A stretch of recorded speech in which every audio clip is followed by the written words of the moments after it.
Aquí, en pleno corazón del desierto del Sinaí, se alza como una fortaleza impenetrable el monasterio griego de Santa Catalina, construido en el siglo VI por orden del emperador griego de Bizancio Justiniano, un monasterio griego en territorio bíblico.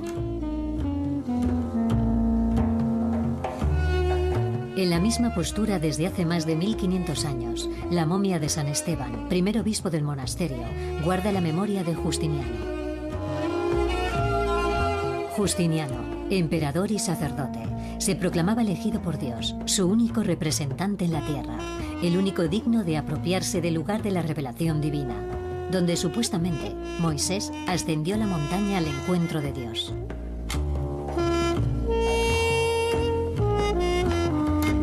A falta de las tablas de la ley, Justiniano mandó conservar el ejemplar de la Biblia griega más antigua de todas, el tesoro del monasterio. Se dice que San Esteban murió mientras rezaba en la cima del monte Sinaí, en la cueva de Moisés, y los monjes trajeron su cuerpo al monasterio tal y como estaba. No se ha movido desde entonces, a la espera quizás del regreso del tesoro de Justiniano, esa Biblia griega que el conde Constantin von Tischendorf tomó prestada en 1853, jurando que se la devolvería un día a los monjes, una promesa que jamás cumplió. El conde Tischendorf fue el primero en descubrirla durante una visita al monte Sinaí. Según la leyenda, encontró unos restos de pergamino en una especie de papelera. Los iban a utilizar para hacer una hoguera o algo por el estilo. Se quedó horrorizado cuando descubrió de qué hermoso manuscrito se trataba. Lo investigó y obtuvo un permiso para llevarse una parte del manuscrito. Tischendorf era protestante, helenista y paleógrafo. Se propuso la tarea de arrebatar a las tinieblas los manuscritos de las primeras eras cristianas.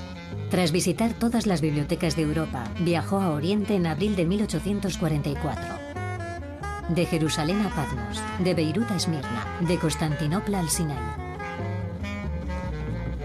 En otoño de ese mismo año, despertó de su letargo a los monjes de Santa Catalina, mientras buscaba los manuscritos más antiguos del Nuevo Testamento en la biblioteca del monasterio.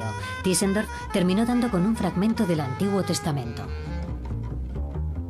Y no de cualquier ejemplar, pues se trataba del más ilustre de todos, la Biblia de Alejandría, la llamada Biblia Septuaginta. Una Biblia que, según la leyenda, fue inspirada por el encuentro entre Alejandro Magno y el sumo sacerdote de Jerusalén, quien le mostró un pasaje de la Torá hebraica, según el cual él salvaría al mundo del dominio de los persas. Puede que Alejandro Magno no se entrevistara con el sumo sacerdote. No obstante, el día en que la Torá fue traducida en Alejandría y se convirtió en la Biblia, se produciría un gran cambio en el mundo. Y ese día no tiene nada de legendario. La propia traducción es un dato histórico confirmado por los papiros. Disponemos de unos papiros, unos fragmentos de los pergaminos del Deuteronomio o el Génesis, fechados más o menos en el año 100 a.C.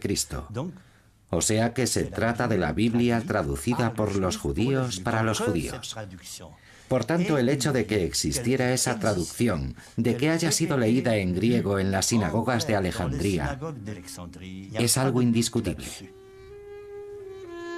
De hecho, la Biblia descubierta por Tischendorf data del siglo IV de nuestra era, y podría ser tan solo una copia de la traducción original del Antiguo Testamento, mucho más antigua. Hay quien dice que podría datar del siglo III a.C., cuando fue creada la propia ciudad de Alejandría por Alejandro Magno. Por su posición geográfica, Alejandría estaba predestinada a convertirse en la patria del eclecticismo, del cosmopolitismo, y en particular el nexo entre Grecia y el mundo oriental. Los judíos están presentes en Alejandría, la primera ciudad que lleva el nombre de Alejandro, casi desde su fundación, alrededor del año 330. Se estima que habría 50.000 judíos en una población de 500.000 habitantes. No está mal, ¿no? Alejandría era como Nueva York. Alejandro libera a Judea del yugo de los persas. Los judíos acuden a Alejandría, atraídos por el mundo griego y por su cultura, la de su salvador y protector. Los judíos descubren a los griegos, la cultura griega, que para ellos es cultura con C mayúscula, y quedan deslumbrados. Demetrio de Falero, exiliado de Atenas, donde casi había sido rey, se refugia en la corte de los Ptolomeos o Lágidas, los sucesores de Alejandro en Egipto. Demetrio se convierte en el preceptor y consejero de Ptolomeo II y dirigirá bajo su reinado la construcción del museo y la gran biblioteca. Ptolomeo II desarrolló la biblioteca y construyó Alejandría. ¿Qué fue lo que hizo realmente? Hizo venir dramaturgos, historiadores y poetas de Atenas para presentar sus obras en Alejandría. Importó toda esa cultura griega a Egipto y dijo: este es el modelo de una ciudad griega. Es una ciudad inspirada en el modelo ateniense clásico. De hecho, ahí es donde nace el concepto del clasicismo.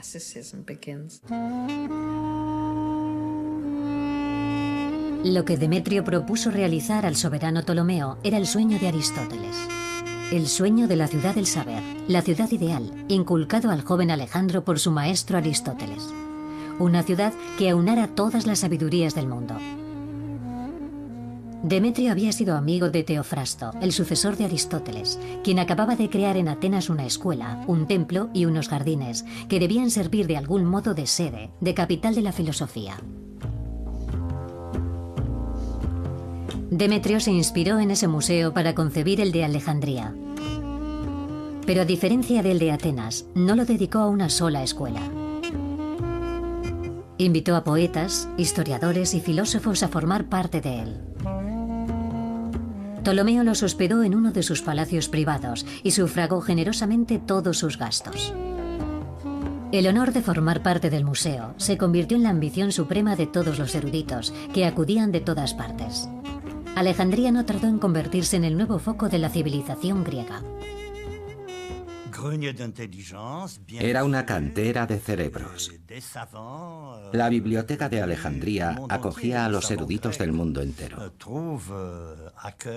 Era una especie de centro de investigación pionero, pero también un hotel de 5 estrellas, porque vivían con todos los gastos pagados por el rey y podían hacer lo que quisieran. La biblioteca de Alejandría era toda una maravilla. Y en ella, los lágidas quisieron reunir todas las obras maestras de la literatura universal. Demetrio tenía plenos poderes en la biblioteca y se había propuesto el objetivo de reunir en Alejandría los libros de todos los pueblos de la tierra. Serían necesarios 500.000 pergaminos. Ptolomeo redactó una carta destinada a todos los soberanos, en la que les pedía que le mandaran obras de toda clase de autores, poetas, prosistas, retóricos, sofistas, médicos, adivinos, historiadores y demás. Ordenó que se copiasen todos los libros que se encontraran a bordo de los barcos que hacían escala en Alejandría, que se guardaran los originales y se entregaran las copias a sus propietarios. Acababa de iniciarse la mayor cacería de libros de la antigüedad. Pero no se contentaron con reunir los manuscritos de las obras, con acometer un inventario del mundo. Alejandría también se propuso la colosal tarea de fijar, de forma definitiva, las obras que se convertirían en clásicos de la literatura mundial. Homero fue, con razón, el primer griego en pasar por el filtro de los nuevos editores. El texto de Homero fue editado en Alejandría, en la biblioteca donde se reunían los investigadores, el llamado museo. Y uno de sus principales campos de trabajo era obtener un texto corregido y preciso de Homero. Cada ciudad griega tenía su tradición de textos homéricos, y los eruditos de Alejandría, con el patrocinio de Ptolomeo II, recopilaron las diferentes versiones textuales para tratar de establecer lo que creían que era el texto original de Homero. Evidentemente, los especialistas modernos saben que no ha habido tal texto original de Homero, pero ellos lo creían. Podría decirse que la edición de los textos de Homero en Alejandría constituye el origen de las ediciones modernas. Homero inaugura esta gran labor de edición. Hesíodo, Píndaro, pero también Sófocles, Esquilo, Eurípides y más adelante las obras de Platón, Aristóteles y muchos más pasarán a formar parte de lo que se ha dado en llamar el canon alejandrino. Fue en Alejandría donde se puso orden en la literatura clásica griega. Es algo bien sabido. Alejandría inaugura así la canonización de los textos. Durante décadas trabajó allí un grupo de intelectuales, a los que se decide llamar un poco apresuradamente gramáticos. Los bibliotecarios ocupan el lugar de los filósofos y los inventores de sistemas ceden su sitio a los filólogos, los lexicógrafos, los exégetas y otros puristas de los textos. La cultura griega estaba en plena efervescencia. A menudo me imagino Alejandría como si fuera Nueva York, un espectáculo para los sentidos. Debía de ser extremadamente impresionante y animada. Era irresistible. ¿Cómo resistirse a su atractivo? Entre los fantasmas de Sócrates, Platón, Aristóteles, Epicuro y Heráclito, mientras los nuevos pensadores griegos de Alejandría buscaban nuevas vías del conocimiento. Para comprender su cultura, había que hacerse griego. Creo que utilicé esa expresión en mi libro, hacerse griego. Hacerse griego.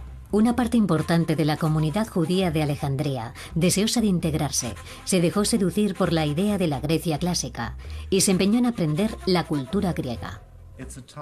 Ese período pasó a conocerse como helenismo o helenización. Por aquel entonces, el Templo de Jerusalén se integraba sin problemas en el mundo de la cultura griega. El helenismo no implica solo la idea de convertir a los pueblos a la visión griega del mundo.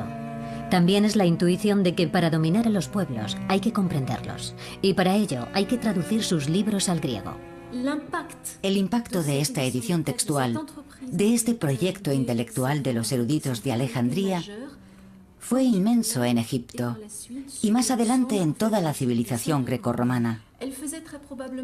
Probablemente los Ptolomeos la utilizasen como propaganda, aprovechando ese proyecto cultural para asentar su prestigio político. Así pues, por cada pueblo se contó con un erudito que dominase su propia lengua y conociese el griego. De este modo, los libros de los caldeos, los persas, los egipcios pudieron ser traducidos. Demetrio planteó también la necesidad de hacerse con los libros de la ley judaica. Fue en Alejandría donde se inventó la Biblia.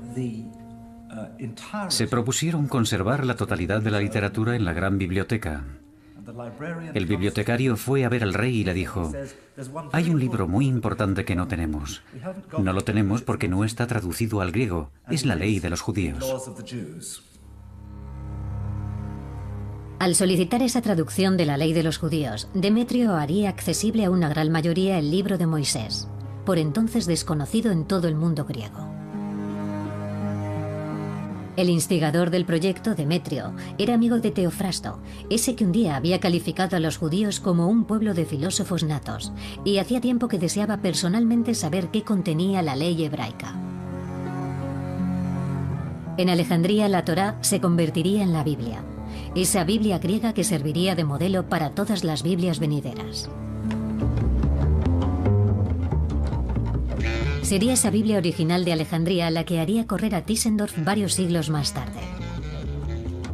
Convencido de haber exhumado por fin la perla del monasterio de Santa Catalina, en unas circunstancias que aún hoy son misteriosas, Tischendorf logrará convencer al igúmeno del monasterio de que le ceda algunas páginas del texto sagrado en nombre del rey de Sajonia. El igúmeno pasó por alto la memoria del viejo San Esteban, quien jamás se habría desprendido en vida de semejante tesoro.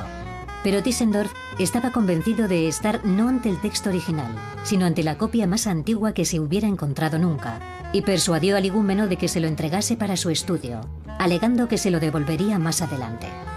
Moisés recibió la Torá en el Sinaí, y Tischendorf también recibió la Biblia griega en el Sinaí. Por eso la llamó Códice Sinaítico. Es una coincidencia increíble. La propia Torá dice que la revelación fue dada en el monte Sinaí y el manuscrito proviene del monte Sinaí. Quizá no sea una mera coincidencia, ya que en el monte Sinaí se encontraba el monasterio cristiano griego de Santa Catalina, que está dotado de una espléndida biblioteca, y es ahí donde fue descubierto el manuscrito, en el siglo XIX.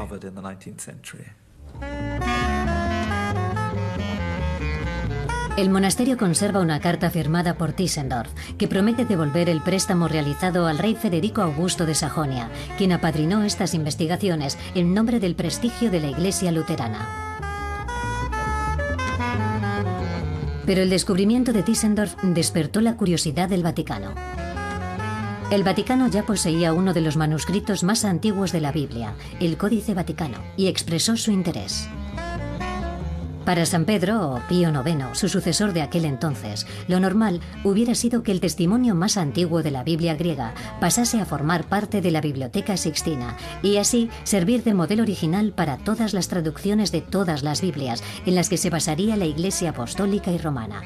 Así pues, estaba en juego algo crucial, que podía poner en entredicho la historia y la constitución de lo que se convertiría en el Nuevo Testamento. No sabemos a ciencia cierta cómo llegó a la Biblioteca Vaticana este libro. Está aquí al menos desde 1475, porque hay un inventario que data de esa época y que lo menciona, pero no sabemos en qué circunstancias llegó. Como su nombre indica, se llama Códice Vaticano, porque está en el Vaticano.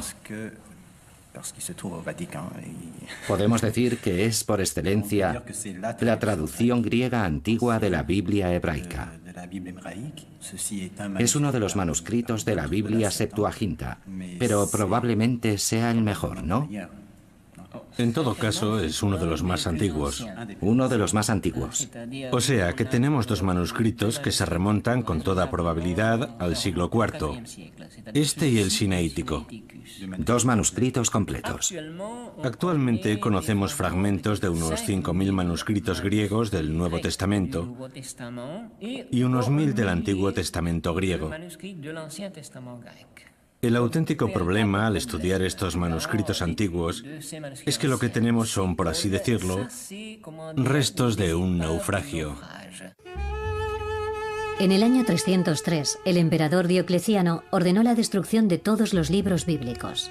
Fue una auténtica cacería organizada. Algunos responsables judíos y cristianos ocultaron parte de los manuscritos, entre ellos algunos ejemplares de la Biblia de Alejandría. 22 años más tarde, el emperador Constantino, convertido al cristianismo, encarga a Eusebio de Cesarea 50 copias de la Biblia completa, inspiradas en la de Alejandría. Supongamos que esta Biblia es una de las 50 que el emperador Constantino encargó a Eusebio de Cesarea. Tenemos otro manuscrito parecido, el Códice Sinaítico, pero los otros 48, las otras 48 Biblias, ¿dónde están? Quién sabe si algún día daremos con ellas. Aunque poco importa, ya que desde tiempos de Alejandría, la Biblia es el libro más traducido. Más de 1.700 idiomas. El libro más impreso, el más difundido. 41.000 ejemplares diarios. Una Biblia cada 2 segundos. Y esto es así desde su primera traducción al griego en Alejandría, sin que sepamos a ciencia cierta cómo sucedió todo. No conocemos ni el lugar ni la fecha en los que se tradujeron al griego esos 5 libros de Moisés. La mayoría de los libros publicados sobre la Biblia Septuaginta empiezan con la carta de Aristeo, una obra escrita en griego, cuyo manuscrito ha sido conservado y que puede considerarse como un testimonio de la forma en que se tradujo la Torá al griego. La carta de Aristeo a Filócrates trata de un judío que se hace pasar por griego y escribe una carta a otro griego para contarle cómo se tradujo la Torá a ese idioma. Un día le dijeron al rey: Majestad, tiene unos libros muy bonitos en su biblioteca, pero hay un libro que no tiene, la ley de los judíos. El rey contestó: pues que lo hagan llegar. Lo que pasa es que está escrito en una lengua que usted no habla, pues que lo traduzcan. El rey Ptolomeo dice: quiero que este texto exótico sea traducido para mi biblioteca. Tengo entendido que los judíos tienen una legislación maravillosa. Por favor, traédmela. He oído que su texto está escrito en un idioma extraño. Que lo traduzca un experto. Y piden al sumo sacerdote de Jerusalén que envíe a unos traductores para que traduzcan la Torá al griego. Este envía 70 traductores. El rey los recibe con todos los honores y les hace preguntas sobre los principios del judaísmo. Ellos le dan una respuesta filosófica típicamente griega sobre las virtudes del judaísmo. Le envían 72 traductores, porque es un múltiplo del número de tribus de Israel. Con 12 tribus no se puede llegar a 70. Se ven obligados a enviar a 72, porque 12 por 6 es igual a 72. Ahora bien, ¿qué hacen con esas 72 personas? Hacen un sorteo, eliminan a 2 de ellos, y entonces quedan 70, que es una cifra perfecta, una cifra divina, que en la tradición judía a menudo se relaciona con Dios.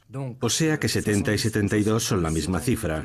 72 es la cifra de los hombres, del pueblo hebreo, y 70 es la cifra de Dios.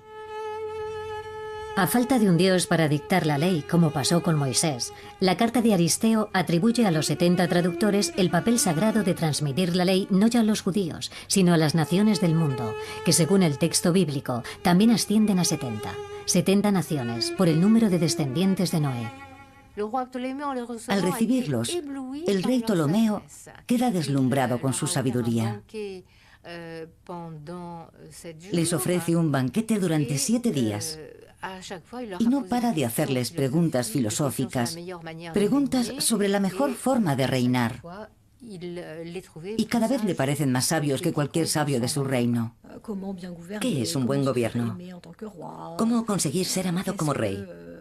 ¿Qué es la justicia? En fin, toda clase de cuestiones más o menos filosóficas. Y los sabios contestan, y el rey está cada vez más admirado. Por último, concluye que no tienen nada que envidiar a los filósofos de Grecia. Su sabiduría es, por lo menos, comparable, cuando no mucho mayor. Parece como si Aristeo tratase de reparar una injusticia. El hecho de que la traducción de la Torá, siglo y medio atrás, hubiera pasado un poco inadvertida. Embellece la historia hasta el punto de hacer de los traductores unos sabios, a la manera de los grandes maestros griegos. Todo en la traducción debía estar a la altura del acontecimiento. Todo debía ser sobrenatural, mítico, bíblico.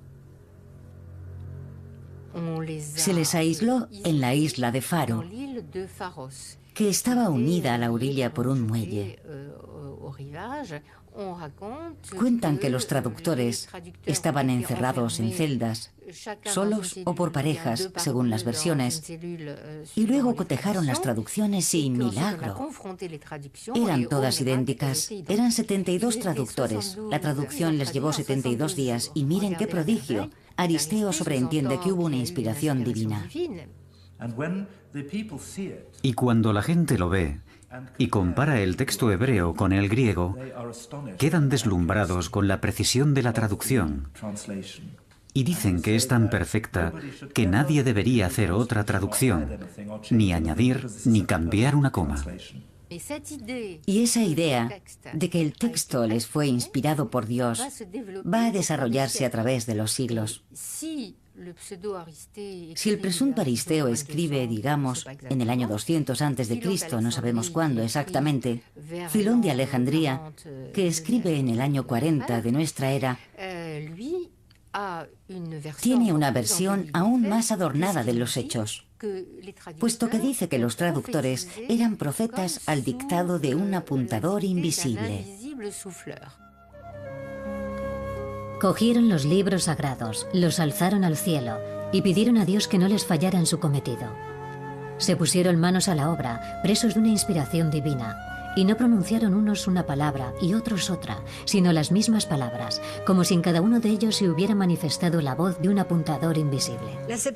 ¿Sería la Biblia Septuaginta esa primera traducción perfecta que se impondría más adelante como obra de referencia? Parece que las cosas se desarrollaron de una forma un poco más compleja. Tal vez hubiera varios intentos de traducción y en un momento dado apareció una superior a las demás. La pregunta es si la traducción fue una iniciativa del poder lágida o de las propias comunidades judías, que necesitaban una traducción al griego porque sus miembros ya no dominaban el hebreo. ¿Se supone que esa traducción griega serviría solo para acompañar la lectura del texto hebreo en la sinagoga, que quizá empezara a desarrollarse en aquel momento? Hay muchas preguntas que siguen pendientes. Sí, ha quedado demostrado que la carta de Aristeo es una fábula, inspirada al menos en parte en hechos reales. ¿Quiénes fueron exactamente los auténticos traductores de la Biblia?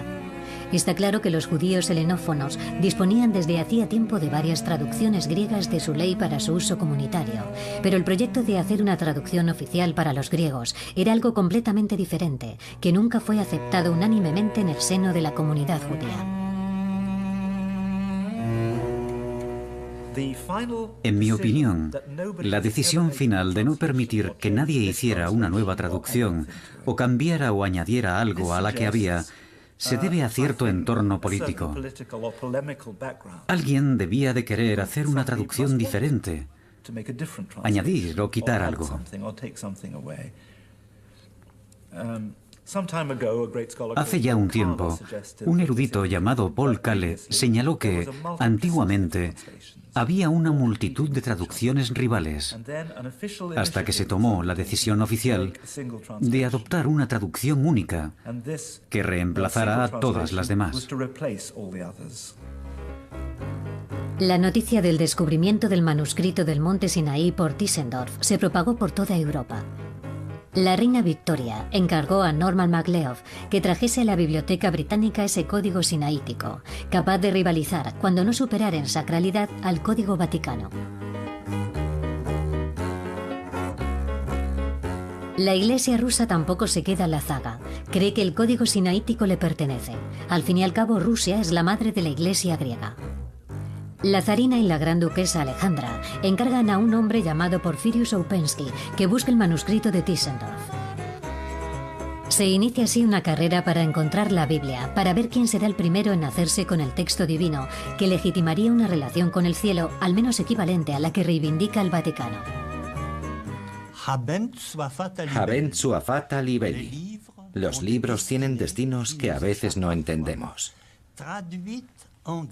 La traducción de la Biblia, esa maravilla de cuya importancia tanto oyó hablar el rey Ptolomeo, la ley de los judíos, esa Biblia judía, ahora accesible a los griegos, no les interesa. Para la humanidad de aquel entonces no constituyó un gran acontecimiento. ¿Por qué no se extendió esa Torá judía por el conjunto del mundo grecorromano? ¿Por qué fue tan poco leída por los griegos y los romanos? Aunque bueno, no pasó completamente desapercibida. Mientras que los judíos se muestran interesados por la sabiduría griega, los griegos, en cambio, no se interesan por ellos. ¿Cómo puede interesarse el vulgo por un libro que al fin y al cabo no concierne más que a una comunidad de la ciudad de Alejandría? Exceptuando una minoría de eruditos inspirados por el proyecto de Demetrio, el conjunto de la población tiene otras preocupaciones. Creo que la cultura griega estaba muy centrada en sí misma. Proclamaba su helenismo. Era una cultura arrogante. En eso consiste el helenocentrismo. Los griegos no se fijan demasiado en sus vecinos. Curiosamente, mientras se traducían los monumentos de la gran literatura, Euclides enunciaba sus principios relativos a la organización del mundo matemático. Y Herófilo, y posteriormente Erasístrato, inventaban una nueva exégesis del cuerpo, la anatomía o ciencia de la clasificación. Al igual que las obras, los cuerpos pueden desmembrarse. Paralelamente, el primer auténtico geógrafo, amén de astrónomo, Eratóstenes, comienza a describir la Tierra, a definir su circunferencia, por no hablar del genial Tesibio, que inventa los fundamentos de la mecánica moderna. Así pues, con tanto genio suelto, con tanta ciencia, ¿cómo podía importarles el texto fundador del judaísmo? Los judíos alejandrinos helenizados descubren con estupor su ausencia en el pasado griego y deciden mandar a los pensadores griegos, empezando por Platón, a la escuela de la sabiduría bíblica. Acusan a los filósofos griegos de haber robado sus buenas ideas al judaísmo. Sus ideas filosóficas, por ejemplo, la del monoteísmo, lo llaman furta Graecorum, es decir, los robos de los griegos, y para ello utilizan la expresión latina. También es un tema que utilizan los apologetas cristianos de los primeros siglos. Habéis robado porque digáis lo que digáis, conocíais la Biblia. Uno de los más famosos detractores de los griegos fue Aristóbulo, consejero del rey Ptolomeo VI hacia el año 150 a.C. y exégeta de la ley de Moisés. Aristóbulo defendía la influencia del judaísmo en los pensadores y filósofos griegos más ilustres. Aristóbulo es el primero que ofrece una lectura filosófica de la Biblia. Sugiere que, si leemos la Biblia con el espíritu filosófico adecuado, podemos apreciar realmente la naturaleza abstracta y trascendente de la dialéctica judía. Es evidente que Platón y sus sucesores siguieron la ley de Moisés y la escrutaron hasta el menor detalle. Las explicaciones de la ley en su integridad habían sido traducidas antes de Demetrio, es decir, antes de la conquista de Alejandro y los persas. Está claro que los filósofos tomaron muchas cosas prestadas. En los escasos fragmentos de los que disponemos, se hacen comparaciones muy interesantes entre la Biblia y Platón, los aristotélicos y Homero. Y hay una observación en particular, según la cual los escritores griegos copiaron a Moisés. Por eso podemos explicar las similitudes entre los griegos y los judíos, porque sencillamente leyeron la Biblia, la copiaron y la transformaron en filosofía platónica. Aunque Teofrasto en el siglo III a.C. ya había relacionado a Moisés y a Homero, aludiendo al pueblo judío como un pueblo de filósofos, fue Filón quien realizó la verdadera simbiosis judeo-griega a través de la traducción de la Torá y su utilización para asimilarse a los griegos.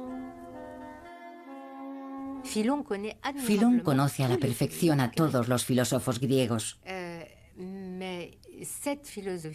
pero pone la filosofía griega al servicio de la Biblia. Es decir, que no es la Biblia la que está al servicio de la filosofía, sino que la Biblia es lo primero. Retoma los versículos bíblicos y se esfuerza por identificar en ellos ideas que tengan sentido para sus contemporáneos. En el fondo solo quiso actualizar la Biblia. Cita incluso a Homero para argumentar ciertas interpretaciones que hace de los versículos bíblicos. Un poco como si Homero ayudara a corroborar la verdad del texto bíblico. Cita a Platón, cita a Hesíodo, cita realmente a un montón de autores griegos. Pero para él está muy claro. Todo lo verídico, todo lo auténtico de la sabiduría griega se remonta en realidad a la inspiración mosaica. Hay que ponerse en el lugar de la persona que tiene que traducir. En el principio la tierra era tohu bohu. El término tohu bohu ha sido adoptado en francés. Significa barullo. Así que un francés puede creer que entiende lo que significa. Pero en realidad nadie sabe explicar ese término. Si lo traducimos por en el principio era el caos, entramos en el terreno de la mitología griega, porque el concepto del caos pertenece a la mitología griega. Ya estamos deformando el concepto. Pero ¿cómo lo tradujo la Biblia Septuaginta? No lo tradujo por caos, sino por invisible. En el principio la tierra era invisible. Pero, ¿dónde pone invisible? Tohu bohu no significa en ningún caso invisible. Pero a partir de ahí, Filón dedujo que hubo una doble creación. Primero, una creación del mundo inteligible y luego, una creación del mundo sensible. Es decir, que adoptó una perspectiva totalmente platónica. Progresivamente el logos platónico, y más adelante el de los filósofos estoicos, ya no tendrá nada que ver con las musas de Homero, sino que tendrá más afinidad con la palabra del Dios de Moisés, pero sin el aspecto religioso, sin la devoción. Nos habla del mundo de las ideas como si fuera un elemento del credo judío, y ese mundo de las ideas no es otro que el logos, que figura en el Evangelio de Juan. En el principio era el logos, la palabra. Así que, en realidad, hay una coherencia perfecta para Filón entre, digamos, lo mejor del legado del mundo griego y el legado de la Torá, de las leyes de Moisés, del propio Moisés, o de una inspiración racional que hizo que los judíos se remontaran a la fuente, que es el mismísimo Dios, el Logos, que revela su sabiduría a la humanidad. En Alejandría, el logos de los griegos se vio asimilado al Dios de Moisés, que habla para crear el mundo. para crear la ley, para comunicar el destino de los hombres, y bruscamente se calla. Las primeras formulaciones judías del monoteísmo y el término de Dios judío, que contrasta con el politeísmo, en realidad proceden también de Filón. El filósofo Filón utiliza la historia de la creación para distinguir el enfoque judío del de los politeístas. Dice que la historia de la creación nos enseña que solo hay un Dios, que existe para siempre, que es providencial y que se preocupa por sus criaturas. Irónicamente, creo que, en cierto sentido, Filón siente que está en buena compañía. En realidad, a pesar de los filósofos y la genialidad de los eruditos, a pesar de la traducción de la Biblia, Alejandría se convierte en el siglo I en la verdadera capital del politeísmo y la filosofía pagana. La propia palabra politeísmo es una invención de Filón, quien caracteriza así la mitología griega en términos filosóficos. Sin embargo, las ideas contenidas en la Septuaginta se irán acercando poco a poco a las aspiraciones del pueblo. El judaísmo encuentra aliados en Alejandría por su monoteísmo y también porque no profesa un eclecticismo religioso. Esa actitud que consiste en decir, tenemos unos dioses y vosotros tenéis uno también. Vale, vamos a incorporarlo a nuestro panteón. En ese sentido, los judíos tienen el apoyo de los filósofos y las clases intelectuales, que entienden que esa forma de añadir dioses porque sí no tiene ninguna lógica. Se llegó a un punto en el que había demasiados. Hay dos aspectos esenciales de la cultura griega que son peligrosos para las ideas centrales del judaísmo, tanto que comprensiblemente distintas ramas del judaísmo tendieron a rechazarlos por completo. A decir, llevaos esta cultura de aquí, de mi tierra. No puedo ni verla. Es una creencia en varios dioses. Es idolatría. Es algo muy fácil de entender. Por otro lado, hay algo extremadamente importante, creo. La capacidad de ciertos rabinos y ciertos líderes intelectuales judíos de darse cuenta de que había algo nefasto en la cultura griega. Pero por otra parte, se pueden tomar ciertas partes de esa cultura y abandonar otras. Creo que aquí tenemos un ejemplo clásico del hecho de que el mundo no es solo o blanco o negro, sino que hay zonas grises. Es un poco simplista oponer el monoteísmo de los judíos al politeísmo de los griegos y explicar que los judíos creen en un solo Dios, que es el origen de todos sus conocimientos y todas sus leyes, mientras que los griegos creen en varios dioses, que son como seres humanos magnificados. En realidad, los griegos tenían un sentido muy fuerte de la unidad, como en la ciencia griega, pudiéndonos remontar a Tales de Mileto. Este decía que el mundo está construido enteramente a base de agua. La ciencia griega sería imposible sin un sentido de la unidad. Sin un sentido de la íntima unidad de todas las cosas, no necesitaríamos explicar los fenómenos naturales en términos de leyes generales. Intelectualmente, los griegos se identifican con los judíos, al igual que los judíos se habían identificado ya con los griegos. El principio de unidad, identificado por el trabajo de la razón en la filosofía y la ciencia, tenía mucho que ver con el principio de unicidad, identificado en el texto bíblico por la exégesis judía alejandrina. La sabiduría de Israel comparte este rasgo común con la filosofía de los griegos. Ambas desembocan en la ciencia de la causa primera. Cuando se tradujo la Torá, los griegos habían llegado a un punto en el que concebían el mundo como algo regulado por una potencia o una lógica única. Así que no había una separación tan grande entre el mundo griego y el de los judíos. Es un error creer que los griegos lo contemplaban todo desde el prisma de la multiplicidad y los judíos desde la unidad. Platón era prácticamente monoteísta. Creía firmemente que había una sola potencia que estaba en el origen de todo. Pero también estaba a favor de la adoración de varios dioses. Eran potencias subalternas, separadas en cierto sentido de ese dios. Para Platón, hay aspectos de la cultura griega que son aceptables y otros no. Podemos escoger las cosas que favorecen nuestra comprensión o nuestro desarrollo personal y descartar por completo otras cosas. Como ya dije antes, es algo crucial. Hay aspectos de la cultura intelectual occidental que son peligrosos para todo aquel que aspira a llevar una vida moral, y otros que en cambio son muy importantes. Creo que ese aspecto también es esencial para entender lo que significa ser judío, formar parte del mundo y al mismo tiempo estar separado de él. Creo que es algo que comenzó realmente cuando se cruzaron las culturas judía y griega. La razón por la que Aristóteles es el filósofo que guía a los cristianos, los musulmanes y los judíos en la Edad Media es que ya tenía la intuición de que había algo en el origen de todo, una potencia única que permite que exista el universo. Para Aristóteles es imposible que ese papel lo desempeñe una pluralidad. El mundo es plural, en el sentido de que los fenómenos son plurales, pero su origen es uno.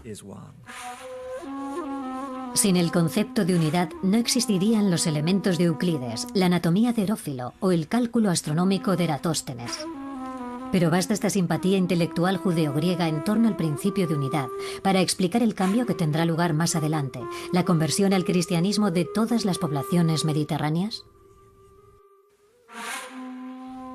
La comunidad cristiana de Alejandría, que en gran medida es la heredera del judaísmo alejandrino, tuvo que seguir utilizando la Biblia Septuaginta, al igual que la comunidad judía de Alejandría. En ese sentido, probablemente hubo una continuidad en los legados. Y luego esa versión se impuso en el resto del mundo cristiano. Pero digamos que los cristianos no tenían las mismas razones que los judíos para considerar que esa traducción estuviera especialmente inspirada.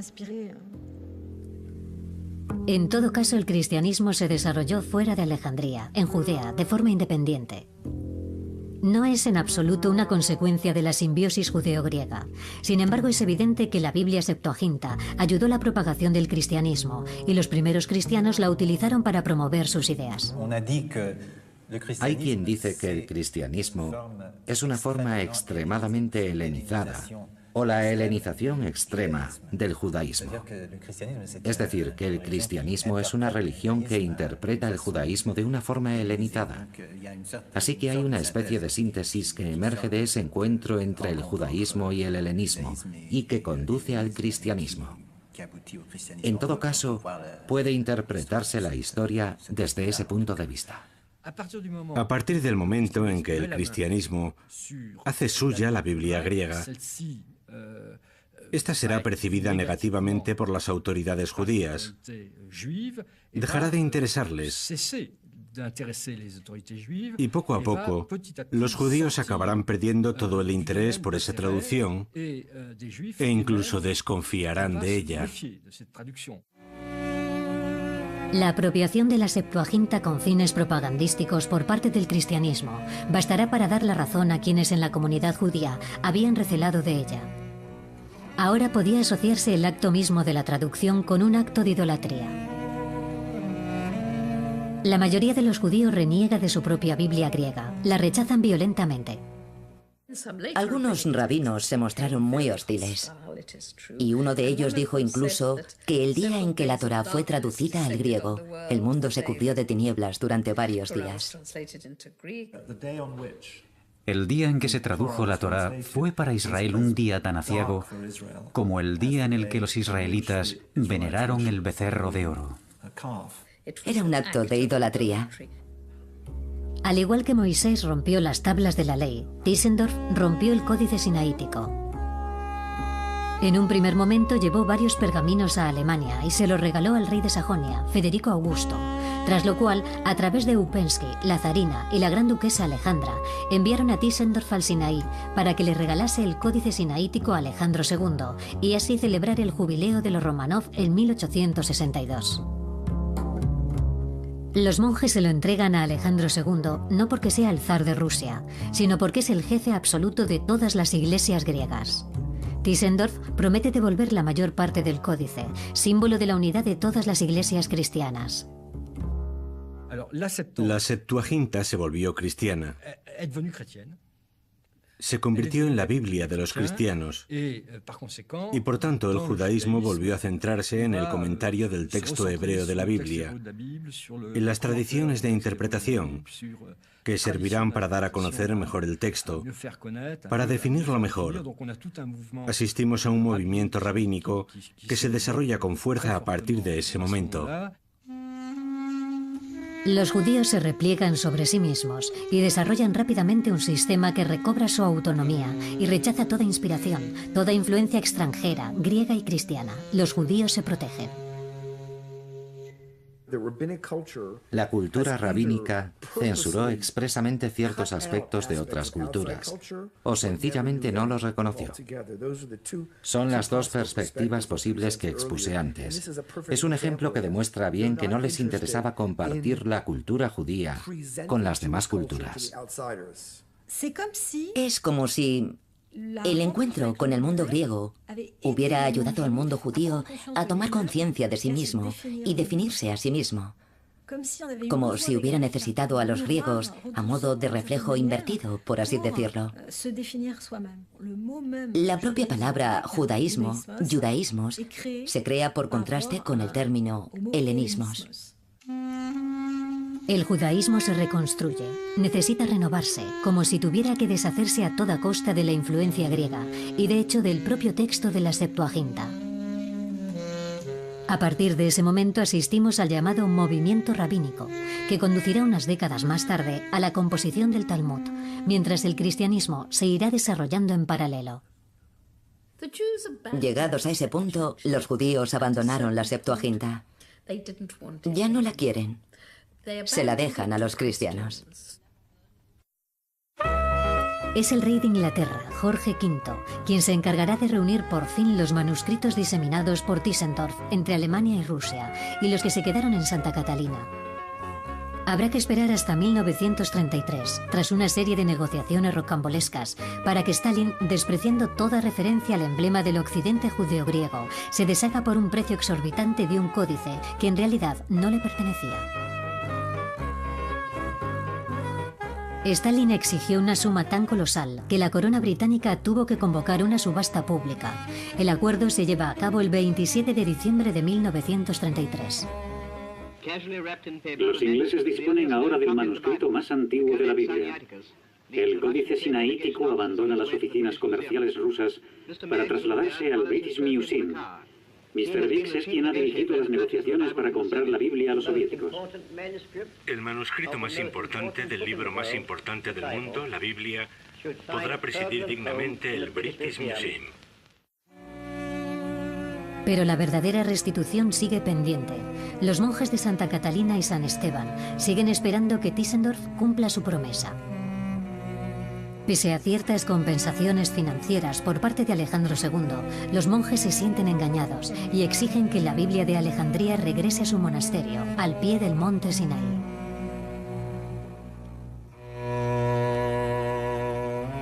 Tras ofrecer al mundo esta traducción de la Biblia, el destino de los judíos alejandrinos se trunca de forma sangrienta.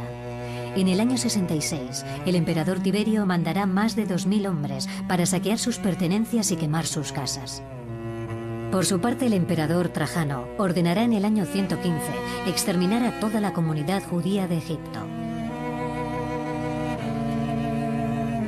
Sin embargo, hubo que esperar al descubrimiento de Tischendorf para que la Biblia de Alejandría se revelase como todo un emblema fundador de las monarquías europeas y más allá de las monarquías, del espíritu de Europa.